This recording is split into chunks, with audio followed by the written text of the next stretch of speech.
Sağ. Gel İmanca yavaş yavaş ya. Benim dizim ağrıydı şeyde kesti. Üstünden kesti, kullandı. Geldi burası süretle. Sağ ayağımız. Hop. Süret.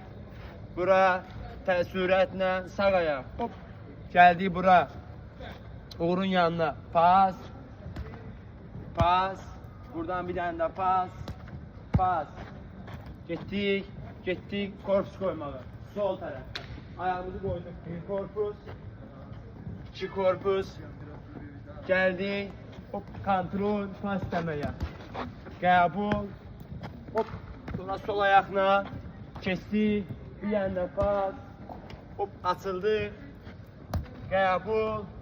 Düzəltdi. Ayak içi yerine. Kapıya. Yaxşı. Ayak içi yerine. Getdik, sürət. Hoppa, şak. Hoppa, sürət. Hoppa, yaxşı. Pas. 1, 2, yaxşı. Pas. Korpus. Hoppa, getdik. Korpus. Hə, 1. İndi yanma açıl, mənim yanma açıl. Hə, qəbul ayak içi. Hə, sonra soldan çək. Hop. Hoppa, yaxşı. Pas. O tərəfdən açıl. Açıl. Hə, qəbul. Hoppa. Hə, 1-2 yerlə qıraqlara. Gəldin, açılanda baxırsan, kontrol verdi, bax. Qəbul, sonra sol ayağından. Hop, çəkdi. Pas. Gəldin istəməyə yoxdur. Hop, kontrol, baxdın arxaba. Qəbul. Sağ, sol, yerlə qıraqlara. Yaxşı. Tez. Sürət.